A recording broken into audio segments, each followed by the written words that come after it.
Hello students. Last class में हम लोगों ने फंक्शन के बारे में डेफिनेशन पढ़ा था और आइडेंटिटी फंक्शन के बारे में बहुत डिटेल तरीके से देखा था। आज हम लोग फंक्शन का और भी बहुत कुछ टाइप्स देखेंगे। टाइप्स में हम लोग जनरली एग्जांपल को ही कंसिडर करेंगे। एग्जांपल में जैसे कि लास्ट क्लास में आइडेंटिटी फंक्शन हम लोगों ने कंसिडर किया था, तो आज हम लोग उसी तरीके से डिफरेंट टाइप्स ऑफ फंक्शन को हम लोग डिस्कस करेंगे। ठीक है, तो इन जनरल इन सब फंक्शंस को डिफरेंट तरीके से नाम दिया गया है। आइडेंटिटी फंक्शन, उसके बाद आज हम लोग जो पढ़ेंगे वो कांस्टेंट फंक्शन हो सकता है। ठीक है, और भी बहुत सारा इस तरीके का फंक्शन हम लोग डिस्कस करेंगे आज। तो शुरू करते हैं लेट ना करते हुए। तो अगर हम लोग कांस्टेंट फंक्शन की बात करें तो कांस्टेंट फंक्शन क्या होगा, नाम में ही सब कुछ है। कांस्टेंट फंक्शन मीन्स जो फंक्शनल वैल्यू यहाँ पे मिलने वाला है वो हम लोगों का कांस्टेंट रहने वाला है। जैसे कि F of X is equal to C. मान लो C is any constant, here C is a constant. ठीक है, तो सी हम लोग का एक कांस्टेंट वैल्यू है जहां पे तुम एक्स का वैल्यू तुम कुछ भी डालते रहो, सी के ऊपर कुछ इफेक्ट ही नहीं करेगा। ठीक है, डायरेक्टली तुम्हारा सी ही बनता जाएगा। जैसे कि मान लो this is Y is equal to F of X है, तो मान लो Y is equal to F of X is equal to, तुम मान लो यहाँ पे वैल्यू 3 है, तो तुम एक्स का वैल्यू तुम 1 बिठाओ, एक्स का वैल्यू 1 बिठाओ, तो F of X y is equal to F of X, इसका वैल्यू कितना होगा 3 तो होगा। तुम यहाँ पे 1 बिठाने से तुम अगर एफ ऑफ 1 लिखोगे तो जगह 1 बिठाने का तो जगह ही नहीं है, that's Y directly equal to 3 बन जाएगा। ठीक, इसी तरीके से x का वैल्यू 2 बिठाओगे तो y is equal to F of 2, तो एफ ऑफ 2 का मतलब यहाँ पे फिर से 3 ही बन जाएगा। तो इसी तरीके से यहाँ पे वैल्यू चेंज नहीं होगा, डायरेक्टली वो ही बन जाएगा। ठीक है, इसी तरीके से बाद में तुम इनफाइनाइट वैल्यूज को कंसीडर करोगे तो इनफाइनाइट वैल्यूज के हिसाब से ये सब वैल्यूज हम लोगों का कांस्टेंट रिजल्ट देगा, दैट इज 3 रिजल्ट देगा। इसीलिए इस फंक्शन का नाम कांस्टेंट फंक्शन होगा। ठीक है, पर्टिकुलरली सी वैल्यू को हम लोग कुछ एक वैल्यू कंसीडर करेंगे। सी मान लो यहाँ पे 3 है या फिर 2 है, 5 है, कुछ भी मान लो। तो इसके अकॉर्डिंग अगर सी का वैल्यू 3 कंसिडर कर लेते हैं तो y is equal to F of X is equal to 3। ठीक है, इसके अकॉर्डिंग हम लोग अभी क्या बना सकते हैं, डायग्राम बनाएंगे। ये दिखाई देगा कि नहीं पता नहीं, यहाँ पे देख लेते हैं। मान लो ये 1, ये 2 और ये 3, तो इस 3 के अकॉर्डिंग हम लोगों का ये जो लाइन मैंने खींचा है डॉटेड लाइन, ये लाइन हम लोगों का actually constant function y is equal to 3 represent करेगा। ठीक है, जैसे कि तुम x का वैल्यू तुम अगर 1 पुट करोगे, मान लो यहाँ पे 1 है, यहाँ पे 2 है, यहाँ पे 3 है, यहाँ पे 4 है, इस तरीके से सब वैल्यूज यहाँ पे गिवन है।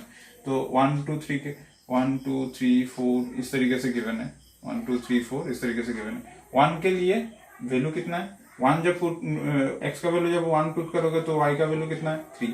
x का वैल्यू जब तुम 2 पुट करोगे तो 2 पुट करने के लिए यहाँ पे तो कुछ है ही नहीं ना, मतलब 2 बिठाने का तो जगह ही नहीं है, x नहीं है, तो ये y का वैल्यू यहाँ पे भी 3, तो 2 के लिए y का वैल्यू 3, 3 के लिए भी y का वैल्यू 3 आएगा, 4 के लिए भी y का वैल्यू 3 आएगा। ठीक है, 0 के लिए तुम 0 बिठा के देखो तब भी जाके ये 3 आने वाला है, यहाँ पे मिलेगा। उसके बाद -1 बिठा के देखो तो यहाँ पे वैल्यू मिलेगा, -2 बिठा के देखो तो यहाँ पे वैल्यू मिलेगा। इस तरीके से जितना भी वैल्यूज तुम x का डिफरेंट बिठाते जाओगे, वैल्यूज y का वैल्यू तुम्हारा एक कांस्टेंट जगह पे ही मिलेगा। मतलब 3 पॉइंट जो है y के रेस्पेक्ट में, उसी 3 पॉइंट पे ही हर एक वैल्यूज मिलेगा। तो ये -1, ये -2 एंड सो ऑन, इस तरीके से चलेगा, ये 0। तो this is your Cartesian coordinate system diagram. ठीक है, अब हम लोग अगर एरो डायग्राम अगर देखेंगे तो एरो डायग्राम किस तरीके से बनेगा, मैं इसी को 3 से कंसिडर कर लेता हूं। ये हम लोग का फंक्शन है, मान लो हम लोग रियल नंबर के ऊपर कंसिडर कर रहे हैं। ठीक है, function bold R to bold R, real number से कंसिडर करने से क्या होता है, एग्जांपल देने में बहुत इजी होता है। ठीक है, ये फंक्शन है -1 -2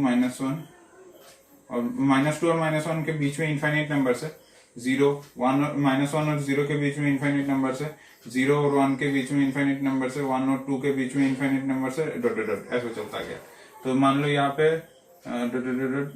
-3 sorry -2 dot dot dot -1 dot dot dot minus sorry 0 dot dot dot 1 dot dot dot 2 dot dot dot 3 dot dot dot dot, इस तरीके से चलता गया।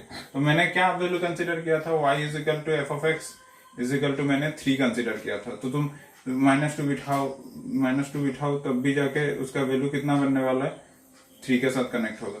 1 बिठाओ -1 बिठाओ 3 के साथ कनेक्ट होगा, ये बिठाओ इसके साथ कनेक्ट होगा, ये बिठाओ इसके साथ, ये बिठाओ इसके साथ, इसके डॉटेड वाला जो पार्ट्स है वो सब भी 3 के साथ ही कनेक्टेड होगा, क्योंकि x बिठाने का जगह ही नहीं है ना, तो इसी वजह से सब वैल्यूज जाके 3 के साथ कनेक्टेड होगा। तो एक ही जगह पे जाके वो कन्वर्ज हो रहा है, एक ही जगह पे जाके वो मतलब मिल रहा है, ठीक है। तो हर एक पॉइंट्स का डोमेन में जो हर एक पॉइंट्स है, बोल्ड आर कंसिडर कर लेते हैं, डोमेन में हर एक जो पॉइंट्स है उन सब पॉइंट्स का फंक्शनल वैल्यू जो है वो 3 पे जाके बैठ रहा है। तो 3 पे जाके बैठने से हम लोगों का ये फंक्शन क्या बन चुका है अभी, कांस्टेंट फंक्शन, ठीक है। कांस्टेंट फंक्शन इस तरीके से है, तो उसका डायग्राम किस तरीके से, ये 1 2 3, अच्छा इसका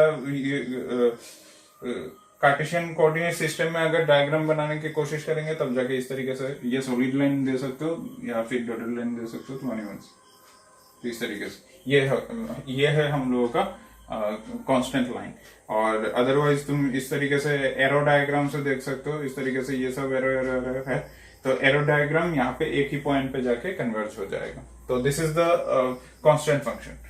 तो कांस्टेंट फंक्शन डिस्कस हो चुका है, अभी हम लोग पॉलिनोमियल फंक्शन पे मूव करेंगे। पॉलिनोमियल फंक्शन, ठीक है, पॉलिनोमियल फंक्शन। तो पॉलिनोमियल फंक्शन में क्या होगा, जैसे कि y is equal to F of X is equal to a naught x to the power n plus a1 x to the power n minus 1 plus a2 x to the power n minus 2 plus a n minus 1 x plus या फिर a n minus 2 x to x square a n minus 1 x plus a n। तो इस तरीके से हम लोगों का क्या है, इस तरीके से हम लोगों का ये पॉलिनोमियल फंक्शन है, ठीक है। ये हम लोगों का पॉलिनोमियल फंक्शन है। पॉलिनोमियल फंक्शन होने से हम लोग यहाँ पे इस टाइप के फंक्शन को पॉलिनोमियल फंक्शन बोला जाता है, ठीक है। तो पर्टिकुलरली हम लोगों को ये nth degree polynomial function of degree what n, मतलब इस फंक्शन में हाईएस्ट डिग्री जो ये एक्सप्रेशन है, इस एक्सप्रेशन में जो वेरिएबल प्रेजेंट है, वेरिएबल तो x ही तो वेरिएबल है ना, a तो हम लोगों का कांस्टेंट है, तो x वेरिएबल का हाईएस्ट पावर कितना है, हाईएस्ट पावर यहाँ पे दिखाई दे रहा है स्मॉल n है। तो स्मॉल n, उसके बाद n-1 एक डिक्रीज हुआ, n-2 एक डिक्रीज हुआ। तो इस तरीके का जो फंक्शन रहेगा, इस तरीके के फंक्शन को हम लोग पॉलिनोमियल फंक्शन बोलते हैं। और डिग्री क्या होगा पॉलिनोमियल फंक्शन का, हाईएस्ट जो पावर होगा वेरिएबल का वही मतलब पॉलिनोमियल फंक्शन का डिग्री बनेगा। डन, आई थिंक क्लियर सभी को। यहाँ पे एक चीज नोटिस में रखना है, ए जो हम लोग का है, ए के सापेक्ष में तुम आई कंसीडर कर लो, आई का वैल्यू 0 से लेके n तक। तो 0 से लेके n तक ये सब तो हम लोग का पॉजिटिव इंटीजर ही है, ठीक है, हम लोग तो जानते हैं। तो ये जो ए सफिक्स आई मैंने जो लिखा है, या फिर ए ये सब वैल्यूज जो है a1 a0 a2 it means a suffix 2 a suffix 3 a suffix n-1 a suffix n-2 a suffix n, ये सब जो वैल्यूज है these are the real values। तो ये सब हम लोगों का रियल वैल्यूज होना चाहिए, ठीक है। x जो है वो तो वेरिएबल है, बट n क्या है, n हम लोगों का इंटीजर होना चाहिए, बट पॉजिटिव इंटीजर, ठीक है, पॉजिटिव इंटीजर होना चाहिए। तो पॉजिटिव इंटीजर होना चाहिए, उसके साथ इंक्लूडिंग 0 भी हो सकता है, ठीक है। पॉजिटिव इंटीजर होना चाहिए, इसके साथ इंक्लूडिंग 0 भी हो सकता है। 0 होने से भी हम लोगों का जो एक्सप्रेशन बनता है वो एक्चुअली कांस्टेंट फंक्शन बन जाता है। तुम अगर 0 कंसिडर करोगे, n का वैल्यू अगर 0 तुम कंसिडर करोगे, ठीक है, तो n का वैल्यू 0 कंसिडर करने से हम लोगों का क्या बन जाता है, मीन्स ये सब के सब विनिश, यहाँ पे सिर्फ और सिर्फ an रह जाएगा, तो इसका मतलब ये कांस्टेंट फंक्शन में कन्वर्ट हो चुका है। तो हम लोगों को वही ध्यान में रखना है कि कोई भी पॉलिनोमियल फंक्शन है वो पॉलिनोमियल फंक्शन उसके डिग्री के ऊपर डिपेंड करता है, मतलब हाईएस्ट पावर के ऊपर डिपेंड करता है वो पोलिनोमियल फंक्शन किस तरीके से कैसे बनेगा। जैसे कि अगर डिग्री 1 है, डिग्री अगर 1 है तो हम लोग का पोलिनोमियल फंक्शन किस तरीके से बनेगा, y इज इक्वल टू ये वाला बनेगा an-1 x प्लस an, इस तरीके से बनेगा। बाकी सब यहाँ से फिनिश हो जाएगा, नहीं रहेगा, क्योंकि डिग्री 1 मतलब हाईएस्ट पावर 1 ही होना चाहिए x का। तो यहाँ पे ये प्रेजेंट हो भी सकता है, नहीं भी हो सकता है। ये अगर प्रेजेंट है तो b जाके है, ठीक है। अदरवाइज इसको ऐसे भी लिख सकते हैं ax plus b, that is also your polynomial function of degree 1। इसी पोलिनोमियल फंक्शन ऑफ डिग्री 1 को हम लोग क्या बोलते हैं, लीनियर इक्वेशन बोलते हैं। यस, लीनियर इक्वेशन बोल सकते हैं। डिग्री अगर 2 है तो पोलिनोमियल फंक्शन किस तरीके से शेप लेगा, y इज इक्वल टू 2 तक, तो n-2 x square plus an-1 x plus an, इस तरीके से शेप ले लेगा। इस तरीके से शेप लेना मतलब मैं इसको ऐसे भी तो बोल सकता हूँ ax square plus bx plus c, इस तरीके से भी बोल सकता हूँ। That means y is equal to ये क्वाड्रेटिक एक्सप्रेशन बन चुका है। तो पोलिनोमियल फंक्शन देखो, ये डिग्री 2 मतलब हाईएस्ट पावर 2 है, तो इस हिसाब से पोलिनोमियल फंक्शन ऑफ डिग्री 2 इस तरीके से है। अदरवाइज इसको हम लोग ऐसे भी बोल सकते हैं, पोलिनोमियल फंक्शन दिस इज और क्वाड्रेटिक एक्सप्रेशन, ठीक है, क्वाड्रेटिक एक्सप्रेशन। तो इसी तरीके से क्यूब तक भी खत्म हो सकते हैं, इसी तरीके से पावर 4 तक भी खत्म हो सकते हैं। तो वो पोलिनोमियल फंक्शन का डिग्री के ऊपर डिपेंड करके डिफरेंट बनता जाएगा। तो हम लोग इसी nth order sorry nth degree का जो पोलिनोमियल फंक्शन है, इसको ना डायरेक्टली ग्राफ में प्लॉट नहीं किया जा सकता, क्योंकि हम लोग वहां पे डिसाइड नहीं कर पाएंगे, डिफाइन नहीं कर पाएंगे ये सब किस तरीके से ग्राफ बनने वाला है। तो हम लोग यहाँ पे सिंपली क्या करेंगे, एक ही जस्ट सिंपली एग्जांपल कंसीडर करो तो y इज इक्वल टू मान लो x square, y is equal to x square, y is equal to x square is a polynomial function, ठीक है। यहाँ पे कोफिशिएंट 1 है, यहाँ पे बाकी सब कांस्टेंट टर्म 0 है, ठीक है। 0 इंटू एक्स प्लस 0 इस तरीके से है। तो इसका मतलब ये हम लोगों का एक पोलिनोमियल फंक्शन है of degree 2, polynomial function of degree 2। अगर तुम x का वैल्यू 1 पुट करोगे तो y का वैल्यू कितना मिलेगा, 1। x का वैल्यू अगर तुम -1 पुट करोगे, y का वैल्यू कितना होगा, प्लस का 1, ठीक है। तो x का वैल्यू अगर तुम हाफ पुट करोगे तो y का वैल्यू कितना होगा, 1/4 होगा। x का वैल्यू अगर तुम -हाफ पुट करोगे तो y का वैल्यू कितना होगा, प्लस का 1/4 होगा। x का वैल्यू तुम अगर 2 पुट करोगे तो y का वैल्यू कितना होगा, 4 हो जाएगा। x का वैल्यू अगर तुम -2 पुट करोगे तो y का वैल्यू कितना होगा, 4 हो जाएगा। x का वैल्यू अगर तुम 0 पुट करोगे y का वैल्यू कितना होगा, 0 होगा। तो इस तरीके से हम लोगों को ग्राफ मिल चुका है, सॉरी वैल्यूज मिल चुका है। अब हम लोग डायरेक्टली यहाँ पे प्लॉट कर सकते हैं, जैसे कि यहाँ पे 1 और यहाँ पे 2 कंसिडर कर लिया, यहाँ पे तुम 1 कंसिडर करो, यहाँ पे तुम 2 कंसिडर करो, ठीक है। तो इस तरीके से हम लोगों को मिल चुका है, यहाँ पे 1, यहाँ पे 2। तो अगर हम लोग 0 0 कंसिडर करें तो पॉइंट हम लोग का ये 0 0 है। उसके बाद 1 x का वैल्यू 1 डालेंगे तो y का वैल्यू भी 1 है, दैट मीन्स यहाँ पे आएगा वैल्यू। x का वैल्यू -1 डालने से y का वैल्यू भी +1 में आता है, तो यहाँ पे आएगा वैल्यू। उसके बाद x का वैल्यू अगर हाफ कंसिडर करते हैं, मीन्स यहाँ पे अगर कंसिडर करते हैं तो y का वैल्यू कितना आने वाला है, 1/4। 1/4 मतलब हाफ से भी हाफ, तो मेरा बन जाएगा यहाँ पे इस तरीके से, यहाँ पे। तो ठीक इसी तरीके से x का वैल्यू अगर -हाफ कंसिडर करेंगे तो y का वैल्यू हाफ में आएगा, तो मेरा एग्जैक्टली यहाँ पे बनने वाला। x का वैल्यू 2 अगर कंसिडर करें, x का वैल्यू 2 कंसिडर करें तो y का वैल्यू 3 4, ठीक है। x का वैल्यू 2 कंसिडर करने से y का वैल्यू 4 यहाँ पे आएगा, ठीक है। x का वैल्यू -2 कंसिडर करने से y का वैल्यू कितना आएगा, +4 में आएगा। तो इसका शेप ना इस तरीके से बनेगा, इस तरीके से।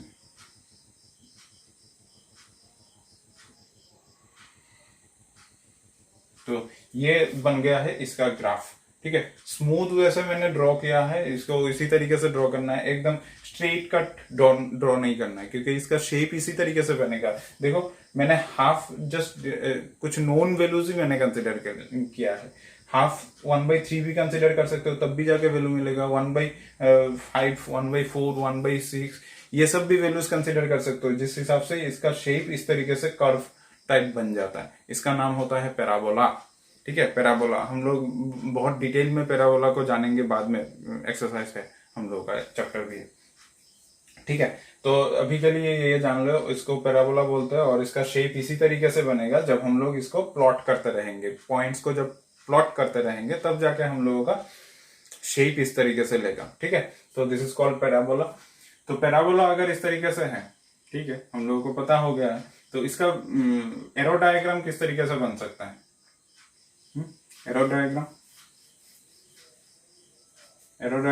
सेम हम लोग यहाँ पे रियल सेट के ऊपर डिफाइन कर रहे हैं। ठीक है, F from bold R to bold R, तो यहाँ पे -2 -1 0 1 2 0 सॉरी 0 ना -3, मतलब बीच में और भी इनफाइनाइट वैल्यूज हैं। ठीक है, -2 और -1 के बीच में 1 0 0 बीच में इनफाइनाइट वैल्यूज है, तो -2 दे देता हूँ, -1 0 1 2 3 4 इस तरीके से आएगा।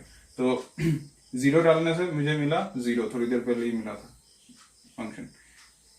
1 डालने से क्या मिलता है? 1 मिलता है। -1 डालने से क्या मिलता है? 1 मिलता है। 2 डालने से क्या मिलता है? 4 मिलता है। -2 डालने से क्या मिलता है? 4 मिलता है। तो इस तरीके से देखो, ये एरो डायग्राम इस तरीके से बनेगा। निगेटिव मतलब यहाँ पे निगेटिव वैल्यूज के साथ कोई कनेक्शन ही नहीं बनेगा, यहाँ पे जस्ट ओनली पॉजिटिव वैल्यू के साथ कनेक्शन बनेगा। तो इस तरीके से हम लोगों का एरो डायग्राम भी किसके लिए? y इजिकल टू, मैंने जो एग्जांपल लिया f(x) इजिकल टू x², इसके लिए। तो बाकी के लिए भी ये शेप चेंज होता जाएगा, मतलब डिफरेंट यहाँ पे तुम क्यूब अगर कंसिडर करोगे तो इसका शेप अलग सा बन जाएगा, यहाँ पे भी तुम्हारा कनेक्शन अलग सा बन जाएगा, डायग्राम चेंज हो जाएगा। तो वो क्यूब अगर कंसिडर करोगे तब भी जाके वो हम लोगों का पोलिनोमियल फंक्शन ही है, but polynomial function of degree 3, that is cubic expression. ठीक है, इस तरीके से हम लोग पोलिनोमियल फंक्शन को डिस्कस किए हैं और इस तरीके से हम लोग जानते हैं। ठीक है, बाकी हम लोग नेक्स्ट टॉपिक पे चलते हैं। नेक्स्ट टॉपिक में क्या है हम लोगों का? Next example, modulus function.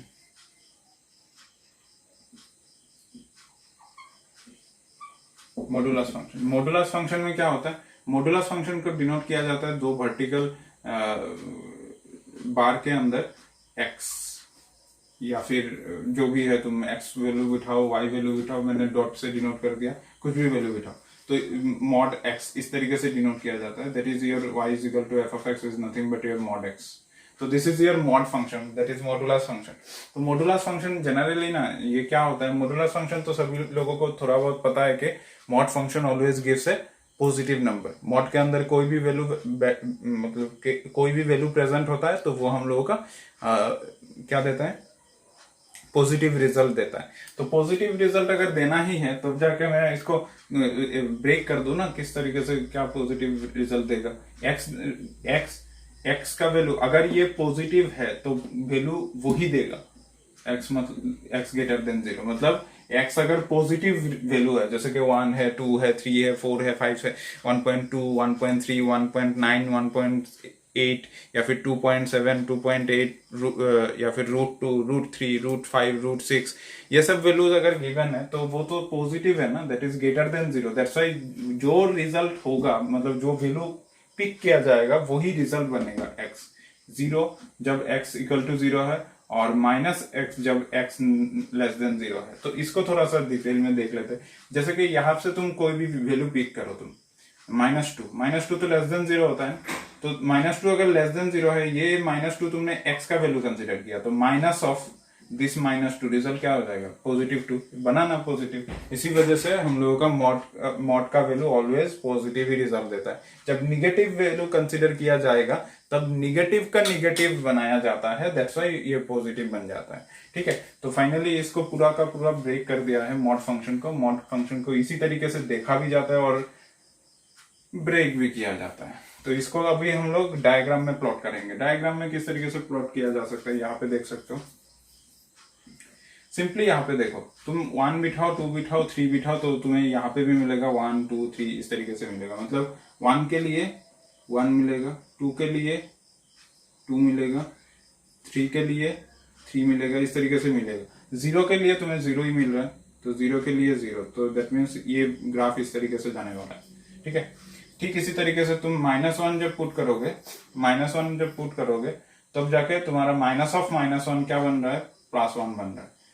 -2 जब पुट करोगे तो -2 क्या बन रहा है, +2 बन रहा है। ठीक है, तो इस तरीके से ये इसका शेप बन जाएगा। This is your mod function graph.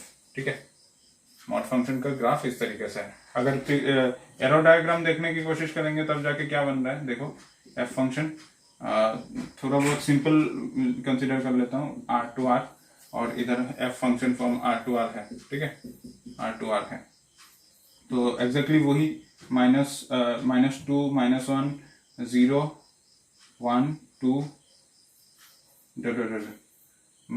ये -2 -1 0 1 2 3 इसके बीच में इनफाइनाइट वैल्यूज है, इसके बीच में इनफाइनाइट वैल्यूज है, वो दिमाग में रख दो। हर एक पॉइंट्स के बीच में इनफाइनाइट वैल्यूज है।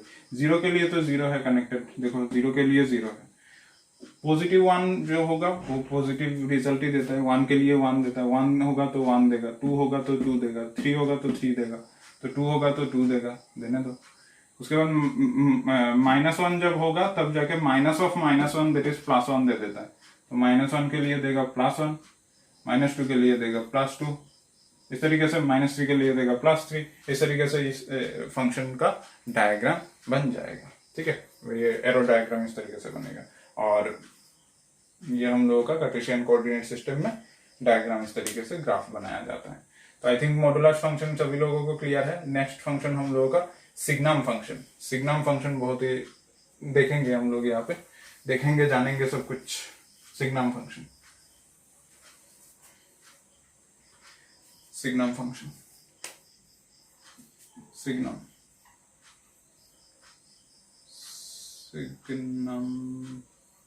Function, signum function. तो सिग्नम फंक्शन को किस तरीके से डिनोट किया जाएगा, y = f(x) = 1 0 -1। कब 1 है, अगर x पॉजिटिव वैल्यू देता है तो 1, x अगर 0 वैल्यू देता है तो 0, x अगर निगेटिव वैल्यू देता है तब जाके -1। इस तरीके से फंक्शन तो हम लोगों का बोल्ड R2R भी। ठीक है, तो बोल्ड R2R है फंक्शन, इस तरीके से हम लोगों का है। मान लो f, तो -2 -1 0 1 2 इस तरीके से। बीच में इनफाइनाइट वैल्यूज है, -2 और -1 के बीच में इनफाइनाइट वैल्यूज है, -1 और 0 के बीच में इनफाइनाइट वैल्यूज है। ठीक है, ये सब थोड़ा सा ध्यान रखना। -1 0 1 2 ठीक है, इतना सारा डॉट बीच में देना मतलब पॉसिबल नहीं हो पा रहा है, इसीलिए मैं ऐसे लिख रहा हूँ, दिमाग में रखना। ठीक है, अच्छा यहाँ पे देखो, तो अभी +1 डालने से क्या होता है, +1। अच्छा, 0 डालने से 0 होता है, तो 0 के साथ 0 कनेक्शन। अच्छा, +1 डालने से +1 होता है। ठीक है, 1 के साथ 1 का कनेक्शन। +2 डालने से क्या होता है, यहाँ पे फिर से 1 आएगा, क्योंकि 2 बिठाने का जगह ही नहीं है, जस्ट ओनली कांस्टेंट वैल्यू है। तो कांस्टेंट वैल्यू है मतलब +2 डालने से भी पॉजिटिव मेंटेन करता है, बट यहाँ पे ओनली 1 ही है, तो 2 के साथ 1 का कनेक्शन, 3 के साथ जाएगा 1 का कनेक्शन। इस तरीके से बाकी जितना सारा पॉजिटिव वैल्यू है सब 1 के साथ कनेक्टेड होगा। जब निगेटिव वैल्यूज होगा, वो निगेटिव वैल्यूज किसके साथ कनेक्टेड होगा,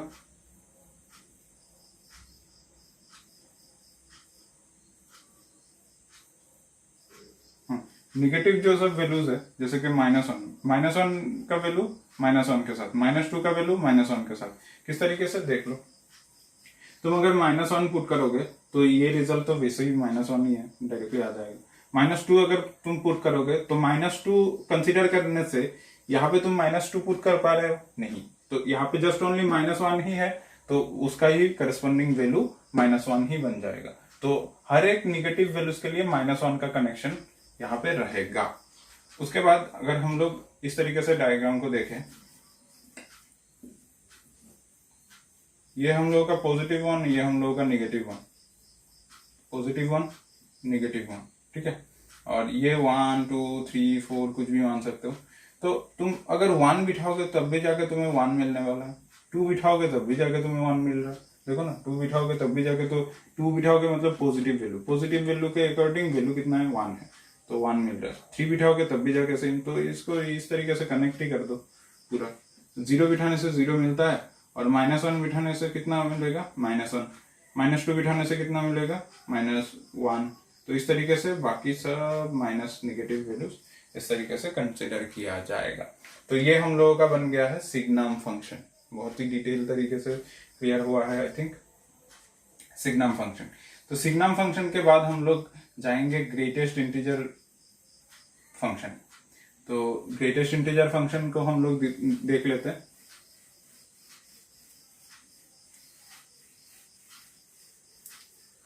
greatest integer function, it is denoted by like this, third bracket x, y is equal to third bracket x। इसको ग्रेटेस्ट इंटीजर फंक्शन बोला जाता है। ग्रेटेस्ट इंटीजर फंक्शन में क्या क्या है एक्चुअली, जैसे कि मैं एग्जांपल से क्लियर कर देता हूँ। जैसे कि ये नंबर लाइन है, ठीक है, नंबर लाइन को देखना जरूरी पड़ेगा। जैसे कि मान लो तुम्हें 1.2 मिल रहा है, 1.2 का ग्रेटेस्ट इंटीजर वैल्यू निकालो। ग्रेटेस्ट इंटीजर लेस देन और इज इक्वल टू x, वो वैल्यू होना चाहिए। तो 1.2, यहाँ पे मैं 0 कंसिडर करता हूँ, यहाँ पे 1 कंसिडर करता हूँ, यहाँ पे 2 कंसिडर करता हूँ, इस तरीके से जाएगा।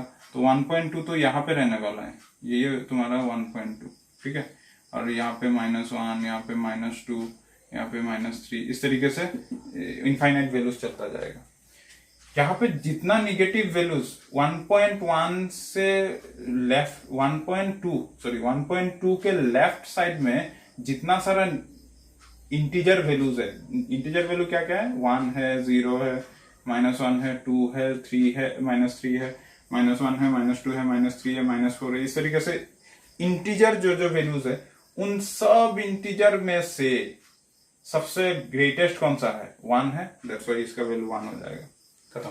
तो यही है ग्रेटेस्ट इंटीजर का फॉर्मूला है, 1.999 इस तरीके से। तो 1.999 मतलब 2 के नजदीक, 2 के नजदीक हो या फिर जो भी हो, जो पॉइंट के बारे में बोला गया है उस पॉइंट के लेफ्ट में ऑलवेज देखना है। उस पॉइंट के लेफ्ट में जितना सारा इंटीजर्स प्रेजेंट है, उन सब इंटीजर्स में से सबसे ग्रेटेस्ट वैल्यू, तो उसके लेफ्ट में इंटीजर वैल्यू में से सबसे ग्रेटेस्ट वैल्यू कितना है, 1 है, दैट्स व्हाई 1। तो अगर ग्रेटेस्ट इंटीजर वैल्यू में 2 का कंसीडर करो, तो 2 मतलब खुद एक इंटीजर है ना, तो इसका वैल्यू 2 आ जाएगा।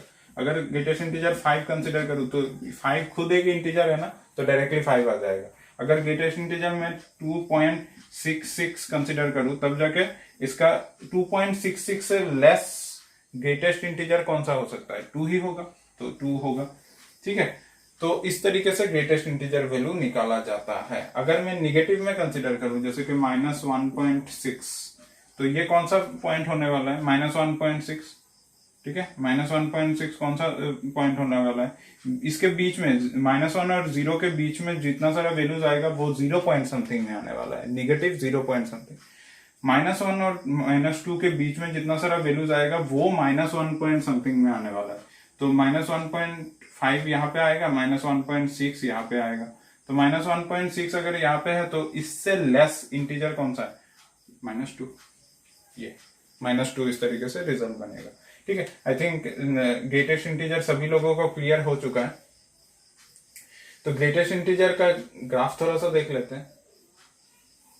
और ग्रेटेस्ट इंटीजर का ग्राफ इस तरीके से होगा, जैसे कि 1.2 कंसीडर करो तो ये भी तुम्हें 1 देता है, 1.9 कंसीडर करो ये भी तुम्हें 1 देता है। दैट मीन्स यहां से लेके यहाँ तक 1, यहाँ से लेके यहाँ तक 2, यहाँ से लेके यहाँ तक 3, 1 2 3, ये 0, यहाँ से लेके यहाँ तक -1, यहाँ से लेके यहाँ तक -2, यहाँ से लेके यहाँ तक -3।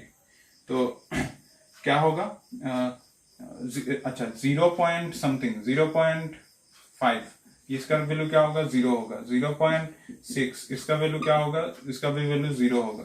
तो मतलब 0 पॉइंट समथिंग जो 1 से लेस है, ठीक है, 0 पॉइंट समथिंग 1 से लेस है, उसका वैल्यू ऑलवेज 0 ही होता है। ठीक है। वाई एक्सिस में ये तो वाई का वैल्यू है ना, ये तो सब वाई का वैल्यू है, ठीक है। वाई का वैल्यू ऑलवेज जीरो ही होगा। वाई का वैल्यू ऑलवेज जीरो कहाँ पे रहता है, ये एक्स एक्सिस पे तो वाई का वैल्यू ऑलवेज जीरो रहता है ना। अब 1.2 1.3 ये सब वैल्यू जब बिठाते जाएंगे तो y का वैल्यू कितना मिल रहा है, 1 मिल रहा है, ऑलवेज y का वैल्यू 1। तो y का वैल्यू 1 मतलब 1 बिठाने से 1 मिलता है, 1 बिठाने से 1 मिलता है, और बाकी सब वैल्यूज के लिए ये 2 से लेस तक मिलता है।